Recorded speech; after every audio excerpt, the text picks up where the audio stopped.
Ushbu loyiha Turonbank hamkorligida Andijon viloyati Ulug'nor tumani Mingchiron mahalla fuqarolar yig'ini 294-sonli kontirda jami 5 gektar yer maydonida amalga oshirilmoqda. Ekin turi tarvuz.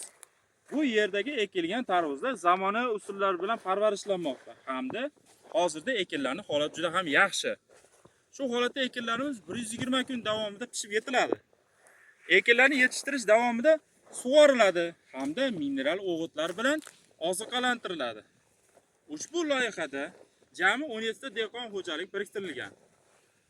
Loyihani samaradorligini oshirish uchun lider tadbirkor Turon yerlari ichki kompaniyasi biriktirilgan. Ushbu yer maydonida jami 150-160 tonnagacha hosil yetishtirish rejalashtirilgan. Har bir dehqon xo'jalik daromadi o'rtacha 25-30 million so'mni tashkil etadi.